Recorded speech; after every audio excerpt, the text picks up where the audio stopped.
Jahangir Khan తప్పుకున్నాడు.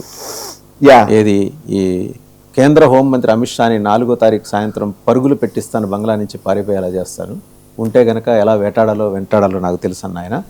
Super cap అజయ్పాల్ Sharma ఎలా border దాడతాడో చూస్తాను యూపీకి ఎలా అన్న అరివీర భయంకరుడు పోటీ నుంచి తప్పుకున్నాడు. ఇవాళ రీపోల్ నడుస్తుంది 285 పోలింగ్ బూతుల్లో దగ్గర. అవును, నిజానికి ఫాల్టా నియోజకవర్గం చాలా కీలకమైన నియోజకవర్గం. అది ఫాల్టా నియోజకవర్గము డైమండ్ హార్బర్ లోక్సభ నియోజకవర్గం పరిధిలో ఉంటుంది. డైమండ్ హార్బర్ లోక్సభ ఎవరు ప్రాతినిధ్యం వహిస్తారంటే మమతా బెనర్జీ మేనలుడైనటువంటి అభిషేక్ బెనర్జీ ప్రాతినిధ్యం వహిస్తారు ఆ లోక్సభ నుంచి. ఆ లోక్సభ పరిధిలో ఉన్నటువంటి అసెంబ్లీ సెగ్మెంట్ ఫాల్టా నియోజకవర్గము. ఇక్కడ రీపోల్ నిర్వహిస్తూ ఉన్నారు. ఎందుకు అని అంటే కనుక మనకు మీరు ఇందాక చెప్పారు, అజయ్పాల్ శర్మ ధమ్కీ ఇచ్చిన సందర్భము, ఆయనను బెదిరించిన సందర్భము, ఇవన్నీ మనం చూసాము. అక్కడ కొంత అస్థిర వాతావరణము నెలకొనడంతో అక్కడ కొన్ని మీరు ఇందాక చెప్పిన 200 పైచిలకు బూతుల్లో ఇప్పుడు రీపోలింగ్ జరగబోతోంది. ఈ రీపోలింగ్ జరుగుతున్నటువంటి 2 రోజుల ముందే ఫాల్టా నియోజకవర్గంలో ఉన్నటువంటి జహంగీర్ ఖాన్, అంతకుముందు చెప్పినటువంటి నేను పుష్పాని, నువ్వు సింగం అయితే నేను పుష్పాని అన్నటువంటి వ్యక్తి జహంగీర్ ఖాన్ ఇవాళ తప్పుకున్నాడు. పోటీ నుంచి నేను తప్పుకుంటున్నాను అన్నాడు. అక్కడ వరకు పర్వాలేదు, ఏదో ఇప్పుడు నేను ఎట్లా గెలవను ఇంకా అని చెప్పేస్తే పర్వాలేదు. ఇప్పుడు స్టేట్మెంట్ చాలా ఇంట్రెస్టింగ్ గా ఉంది. ప్రెస్ ట్రస్ట్ ఆఫ్ ఇండియా నుంచి PTI నుంచి వచ్చినటువంటి కథనం ఇది. దాంట్లో రాసింది ఏంటంటే ఆయన స్టేట్మెంట్ నేను చదువుతున్నాను. బెంగాలీలో మాట్లాడారు బట్ ఇంగ్లీష్ లో ట్రాన్స్లేట్ చేసింది. I'm the son of Falta and I want Falta to be at peace and grow. ఇక్కడ వరకు okay. Our CM Subhendu Adhikari is giving a special package for the development of Falta, which is why I am separating myself from this అని చెప్పి రాశాడు.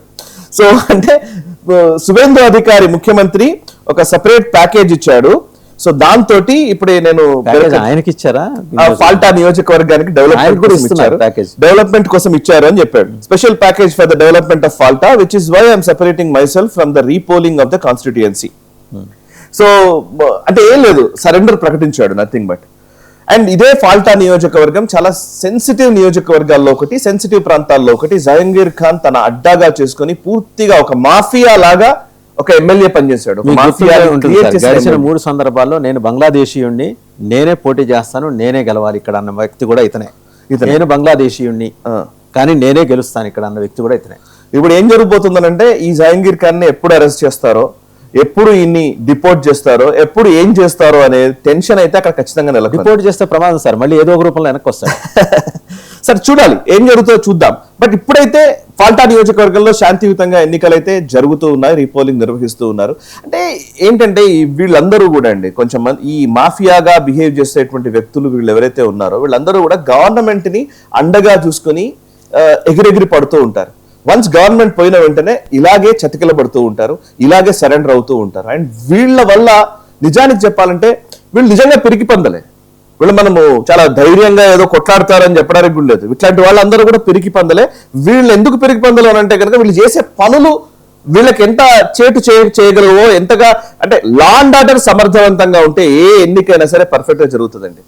Police వ్యవస్థని సరిగ్గా పెట్టడము, law and order సరిగ్గా పర్యవేక్షించడము, నిజంగా వ్యవస్థలు సరిగ్గా పనిచేస్తే ప్రజలు ప్రజాస్వామ్యయుతంగా ఓటు వేసే పరిస్థితి వస్తే ఇట్లాంటి వ్యక్తులు ఎవరైనా సరే తోక ముడవాల్సిందే. దానికి సంకేతమే ఇప్పుడు జరుగుతున్నటువంటి ఈ ఫాల్టా రీపోలింగ్. సరే, ఇప్పుడు 207 నియోజకవర్గాల్లో బీజేపీ విజయం సాధించింది. ఇంకో నియోజకవర్గం యాడ్ అయినట్టుగా మనం భావించాలేమో. 208 స్థానాల్లో బీజేపీ గెలుస్తున్నట్టుగా మనం భావించాలేమో. అది న్యాచురల్ గానే జరిగిపోయే అంశం. సో ఫాల్టా మాత్రమే కాదు, ఇంకా అనేక ప్రాంతాలు. ఇప్పుడు డైమండ్ హార్బర్ నుంచి లోక్సభ ఎంపీ అయినటువంటి అభిషేక్ బెనర్జీకి సంబంధించి కూడా ఆల్రెడీ కోల్కతాలో మున్సిపల్ కార్పొరేషన్ ఆయనకు సంబంధించిన ఆస్తుల చిట్టా తీసింది. వేలాది ప్రాపర్టీస్ ఉన్నాయి, వేలాది కోట్ల రూపాయల ప్రాపర్టీస్. ఎక్కడి నుంచి వచ్చాయి ఇవన్నీ? ఎవరు ఎక్స్టార్షన్స్, ఇష్టం వచ్చినట్టుగా ఒక ప్రభుత్వాన్ని పెట్టుకొని దానికి ప్రజాస్వామ్యం అనే మాట పెట్టి, సో మోదీ వ్యతిరేకత అనే భావనను క్రియేట్ చేసి బేసికలీ మన దగ్గర ఉన్న వాళ్ళు కూడా అర్థం చేసుకోవాల్సింది ఏంటంటే, మోదీని వ్యతిరేకించడం అనే పేరిట ఇంకొంతమంది రాక్షసులకు మీరు మద్దతు ఇస్తున్నారు. ఇది రాక్షస ప్రవృత్తి కదండి. ఎవరైనా సరే మన దగ్గర కూడా ఈ రాజకీయాలు ఉంటాయి, లేవని కాదు. ఇప్పుడు ఒక పార్టీకి ఇంకో పార్టీకి మధ్య రాజకీయాలు జరగడం సహజమే. కానీ అది మరి ఈ ఎక్స్ట్రీమ్ కా? అంటే మనకి సరిహద్దులు లేవు కదా విదేశాలతోటి. సరిహద్దులు ఉంటే మన దగ్గర అలాగే చేస్తాం, డెఫినెట్ గా చేస్తాం. ఇప్పుడు సరిహద్దులు లేకుండానే తమిళనాడులో స్టాలిన్ వెళ్ళి ఆ డేవిడ్లు వెళ్ళి కలిసి వచ్చాడు. Correct correct. సో పాసిబిలిటీ ఉందండి, మనం రూల్ అవుట్ చేయలేము.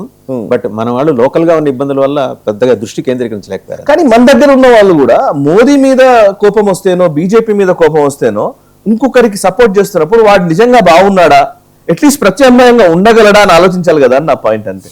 సో ఎమ్మెల్యేలు చాలా మంది ఇప్పుడు టీఎంసీ నుంచి గుండాలు ఇంతమంది బయటకు వస్తున్నారో తెలుసు కదా, అక్కడ ప్రజలు పాపం వాళ్ళు బయటకు వచ్చి సంబరాలు చేసుకుంటున్నారండి. నిజంగా ఏదో పండగ చేసుకున్నట్టుగా చేసుకుంటున్నారు వాళ్ళు. దాన్ని కనీసం గుర్తించకపోతే అన్యాయం కదా అంటున్నాను.